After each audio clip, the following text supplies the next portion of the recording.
al congresista Reategui en este momento. Gracias, congresista.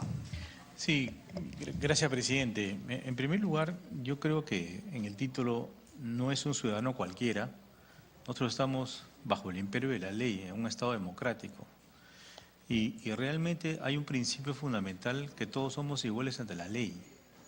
Entonces, tú lo estás poniendo acá, decir, oye, que esto no es un ciudadano cualquiera, entonces yo creo que podría estar dándole alas a futuro después para que no se inicie una acción de discriminación.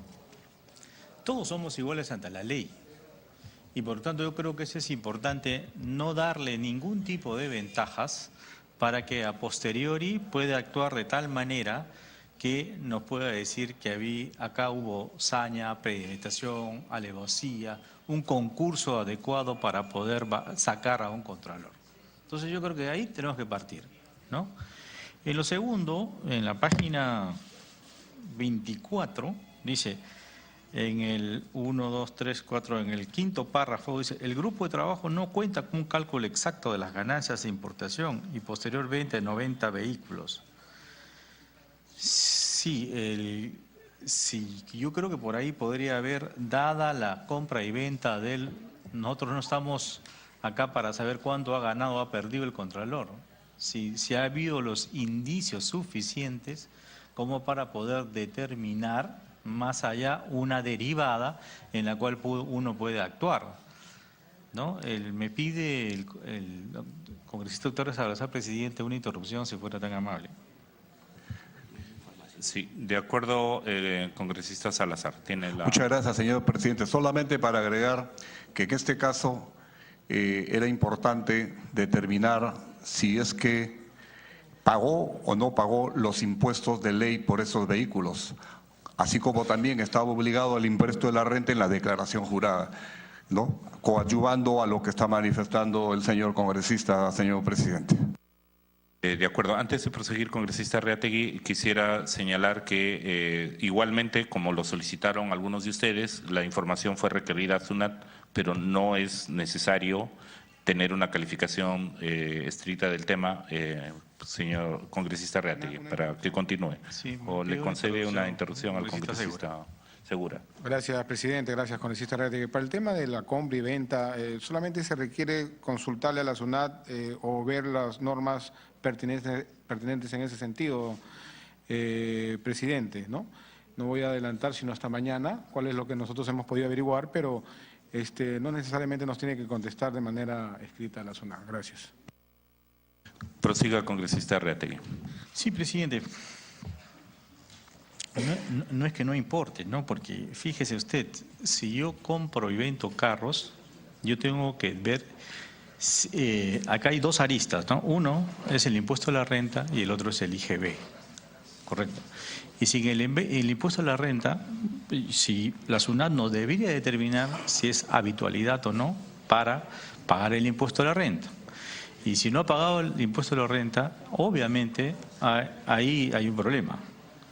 Y en cuanto al IGB, sí, ahí cuando se hace una importación de carros, sí se tiene que pagar el IGB.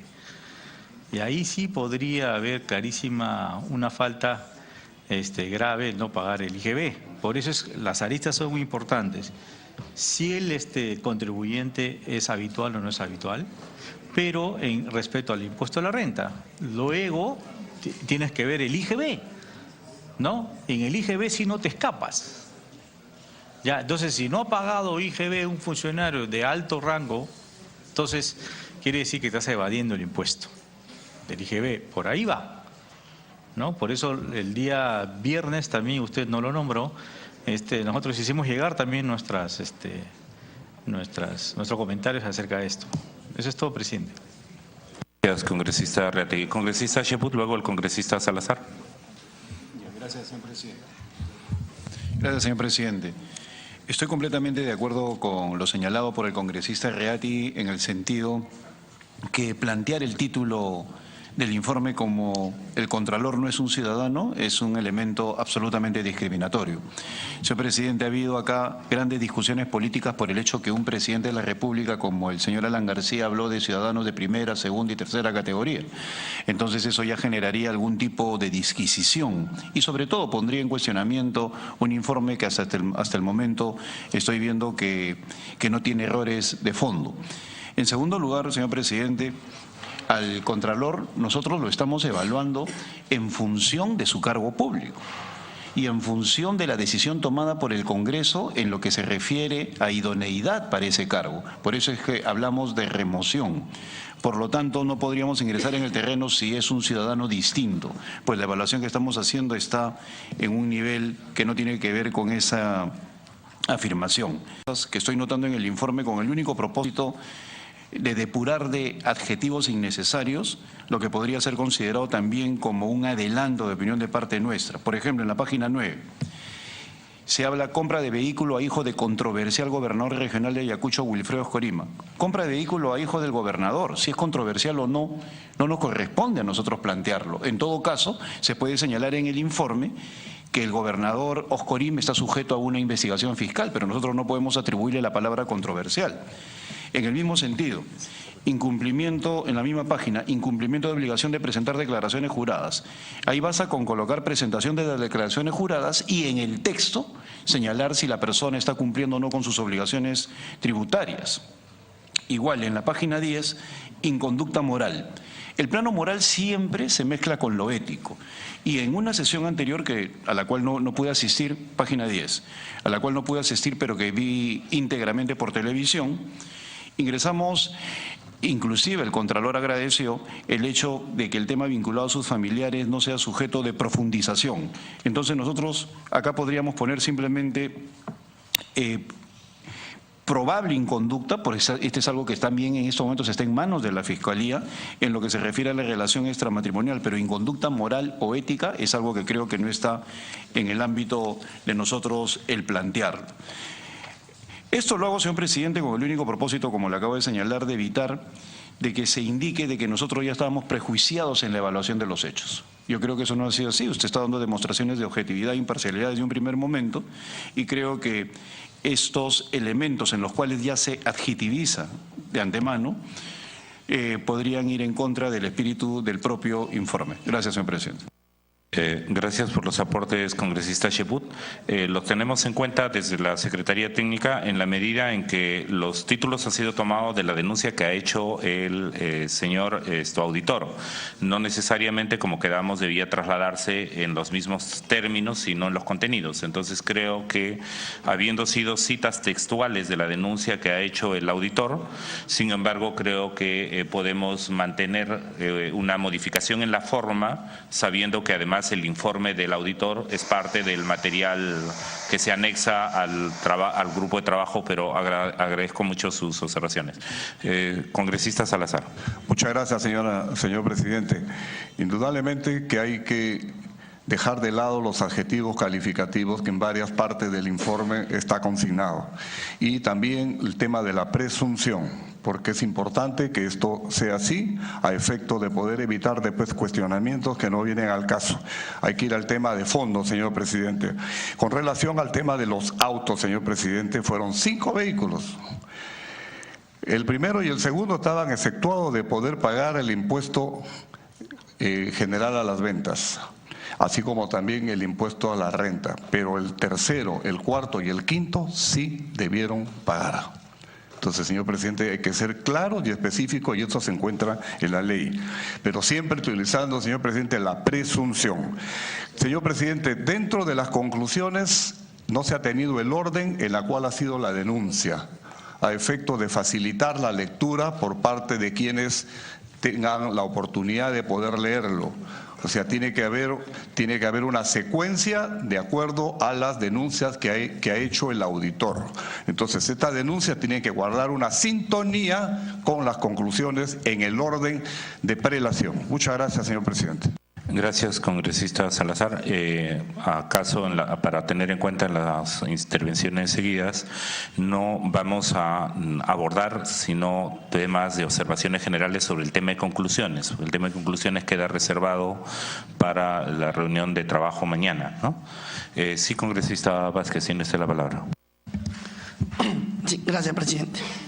Bueno, más allá de las buenas precisiones y observaciones que están haciendo los colegas en cuestiones de forma, que seguramente también conforme nosotros lo revisemos con mayor detenimiento hoy por la noche y se hará algunas correcciones de redacción o de formas, yo creo que en el fondo, la verdad yo veo un informe coherente, contundente, con conclusiones creo lo suficientemente sólidas para tranquilidad de la ciudadanía. Eso es lo que necesito.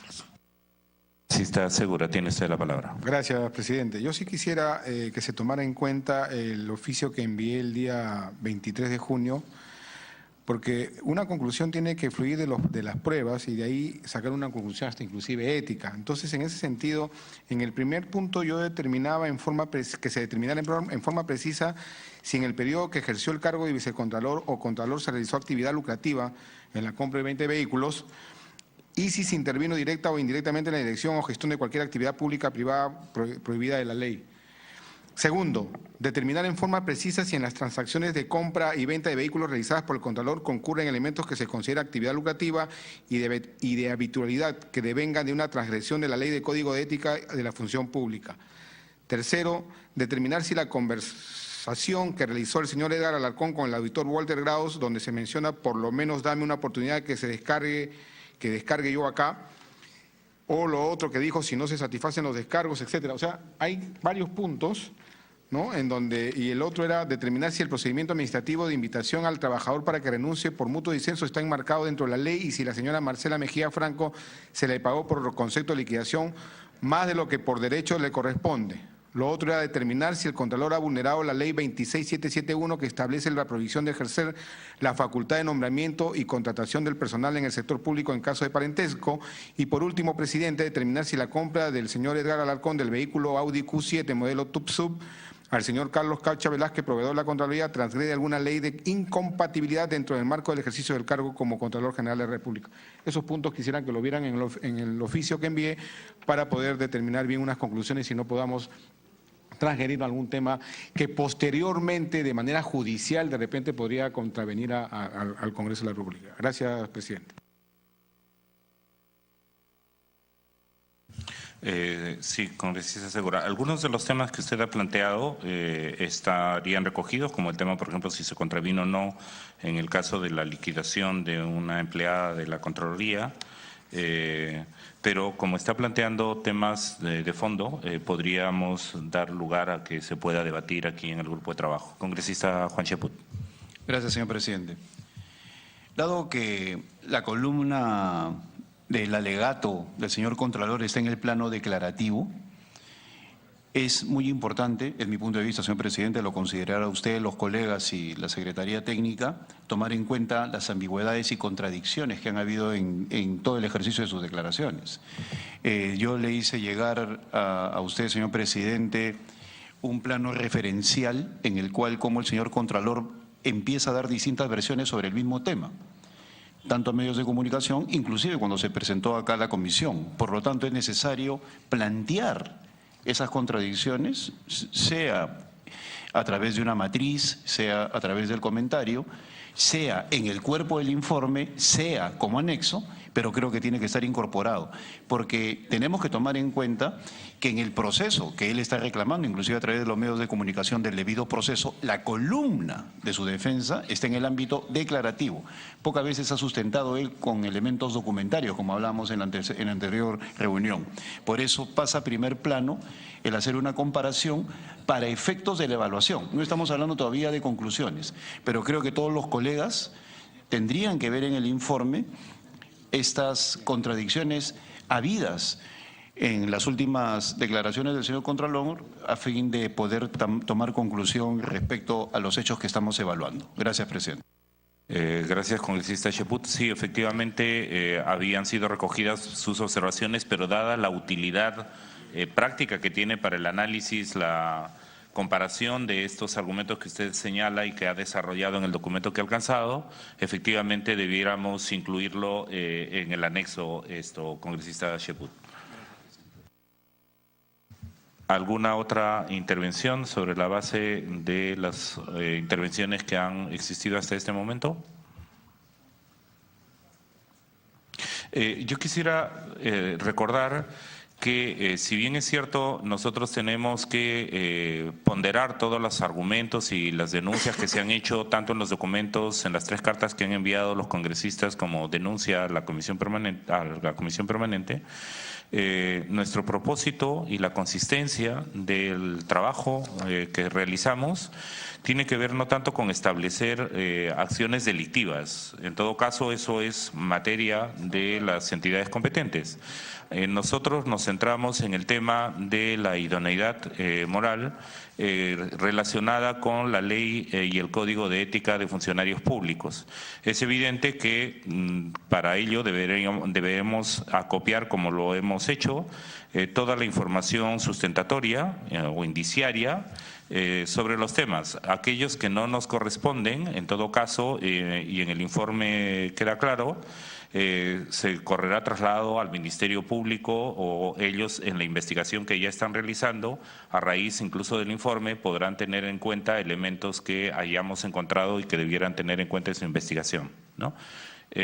Congresista Salazar, luego el congresista Cheput.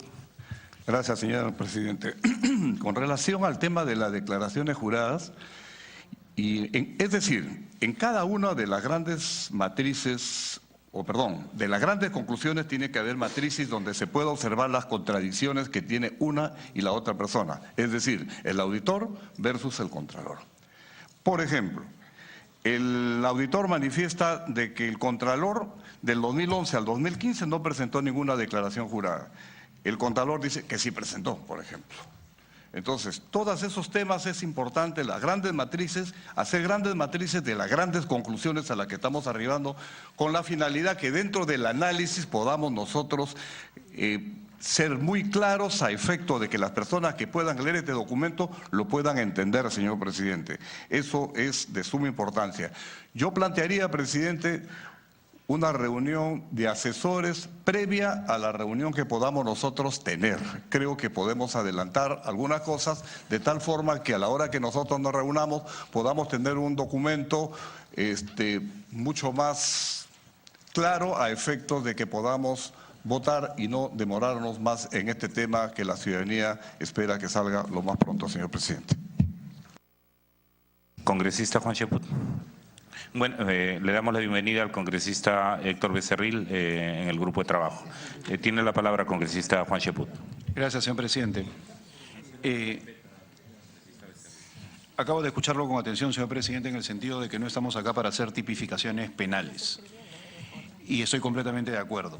Y es en función de eso que considero que adquiere mayor relevancia que de repente en la página 6 donde dice marco constitucional y normativo aparezca una sumilla, una descripción, un pequeño bloque narrativo que señale lo siguiente: el por qué remoción, que es el ámbito de nuestra acción, y por qué no destitución o acusación constitucional, porque yo noto, y acá están los medios de comunicación presentes, que ha habido mucha confusión cuando se ha tratado de precisar el ámbito de nuestro trabajo. Por eso creo yo que se debería precisar cuál es el ámbito de trabajo de este grupo. Y creo que un buen insumo, ya que esa palabra está de moda en el Congreso, podría significar el sustento del congresista Javier Velázquez Gesquén cuando planteó la creación de este grupo en la Comisión Permanente, para delimitar así el ámbito de por qué estamos hablando de un proceso de remoción y no de destitución, ni tampoco tiene alcance constitucional. Gracias, presidente. Sí, efectivamente, congresista Cheput, hemos tenido que hacer algunas declaraciones dentro de de la formalidad y la objetividad de este grupo de trabajo en relación a las demandas que hay de por qué no se ha seguido en este grupo de trabajo con la celeridad que se procedió en el caso, por ejemplo, del ministro Torne. En realidad son procesos diversos y creo que es del todo pertinente que el informe pueda incluir el tema de remoción y no, ¿por qué no destitución ni acusación constitucional? Creo que es del todo pertinente su aporte, congresista Cheput. Congresista Segura. Sí, presidente. Primero, para coincidir con lo manifestado por el congresista Salazar, sería bueno esta previa reunión. Pero yo le decía en mi intervención anterior, en las conclusiones en el punto 2, aquí se dice que en el hecho relativos... No, perdón. Ok, perfecto. En ese sentido, se hablaba del tema del pago de beneficios, ¿no? Si es que había un sobrepago al respecto, ¿no? Una irregularidad. Sin embargo, en la declaración del Contralor y en la entrega de documentos hay un acta de entrega de dinero de viáticos en donde se estipula que al momento de la persona recibir ese cheque también lo devuelve a la persona de manera. Entonces, no habría en esta ¿no? Estaríamos un poco contradiciendo o no analizando ese tema, ¿no? Por eso es importante hacer la votación respectiva para ver si coincidimos todos con la posición dada por el congresista Salazar. Gracias. Sí, congresista Segura, sobre el tema de la devolución del dinero que habría ocurrido por parte de la funcionaria en relación a viáticos no está en tela de juicio. En realidad, por eso que señalaba que es importante que nos tomemos el tiempo debido. No vamos a presentar las conclusiones hoy. La idea es que podamos leerlo y retrabajarlo y poder ponernos de acuerdo para profundizar en el documento y darle rigor. Congresista Becerril, tiene usted la palabra. Gracias, presidente. Lamento llegar tarde, la verdad que la habían agendado 5 de la tarde y era las 4 de la tarde. Es un error de mi oficina. Presidente, yo creo que el día de hoy nos hemos citado para que cada uno de nosotros traigamos el trabajo que ya hemos elaborado, cada uno, y de tal manera que al traer prácticamente las conclusiones de cada congresista, lo que hemos avanzado, podamos hacer una reunión de trabajo y cada uno aportar lo nuestro, y me parecería de que sería tema por tema. Denuncia número 1, ¿cuál es la denuncia número que tenemos? La 2, la 3, la 4 y la 5, en el orden establecido. Pero creo, presidente, que eso no debería ser una reunión, una sesión pública. Tendría que ser una sesión de trabajo, donde todos nosotros, hoy día, con la seguridad técnica, vamos delimitando y concluyendo cada punto. Porque pensar que de acá, hoy día, esto discutirlo como lo estamos haciendo, y mañana tenemos vamos a tener el tiempo suficiente para consensuar y entenderlo, va a ser complicado. Así que, presidente, yo no sé si lo han planteado, pero planteo de que sea una sesión reservada, sesión de trabajo, para poder comenzar. Claro, punto por punto. Punto 1, damos opiniones, terminamos, pasamos punto 2, punto 3 y lo podemos terminar, incluso hoy día nos podemos quedar hasta qué hora que sea, pero la cosa es, mañana va a ser difícil, presidente. Gracias. Sobre las propuestas que están existiendo, una posibilidad es que hagamos una reunión, yo diría ahora mismo, sobre el tema de las conclusiones y que la hagamos de manera reservada, y que podamos prever más bien una reunión de ajuste para informe final, si no es posible mañana, para poder dejar un tiempo de, digamos, de trabajo mayor que pueda hacerse el miércoles. Pero que podamos intentar, como acordamos el día jueves, culminar el informe con el periodo legislativo, ¿no? Y que no prolongáramos el informe más allá de ese espacio, pero evidentemente que no sea la prisa la que nos impida hacer un trabajo consistente. Congresista Juan Cheput. Tiene lógica lo que dice el congresista Becerril. En todo caso, yo quisiera plantear una variante sobre lo que acaba él de señalar, que como ya tenemos este borrador en el cual ya están involucrados los aportes que hicimos llegar hasta el día viernes, en la reunión de mañana a las 9 sea cerrada para poder plantear las conclusiones. Que es una variante nada más, en lugar de hoy, que se lea todo con los asesores respectivos y mañana a las 9 proceder a trabajar así cerrado y terminamos con las conclusiones y acabamos con el informe. Es una variable. De acuerdo, congresista Chaput. Congresista Becerril. A ver, unos cuestionamientos que ha habido desde antes es que no hay la intención o no habría la intención de esta investigación hacerla, digamos, con, si es que, la celeridad del caso. Acá yo quiero desvirtuar tajantemente ello. Es más, yo había tomado la palabra del presidente y la sesión anterior, donde se había dicho de que hoy día era esta sesión, mañana nos reuníamos ya dando los insumos a la historia técnica, que mañana ya nos presentaba, en otra sesión yo entendí reservada, para finalmente poder llegar a hacer al informe. Entonces, y mañana mismo habría comisión permanente y mañana podríamos dar el informe. Sin embargo, me parece que ahora la idea es ya no presentarlo mañana, sino que presentar, no sé, el día miércoles, no sé, ¿cuál sería la posición? No, la propuesta que han hecho es que podamos, y la tengo aquí indicada, escuchándolos a ustedes, ¿no? Es que pudiera todavía reajustarse para mañana. El acuerdo del jueves es que mañana podamos terminarlo. Y congresista Héctor, en el informe que se le acaba de entregar, incluso están conclusiones preliminares.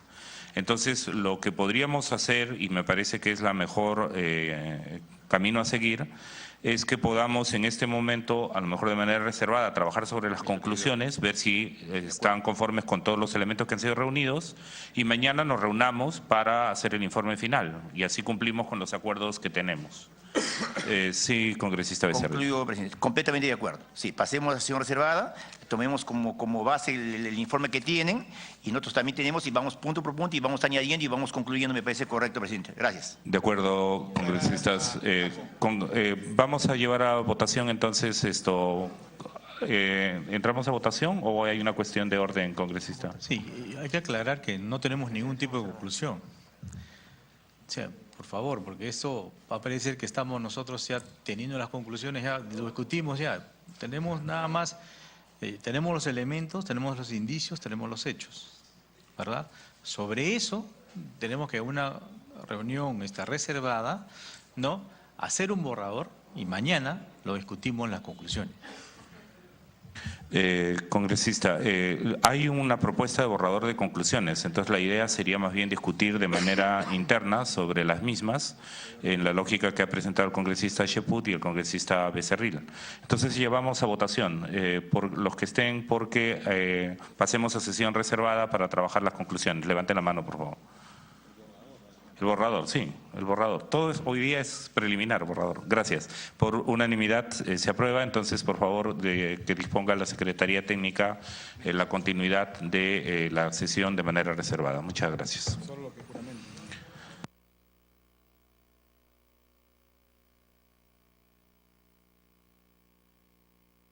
Pedimos por favor a los señoras que no forman parte de la comisión puedan retirarse del recinto. Gracias, muy amable.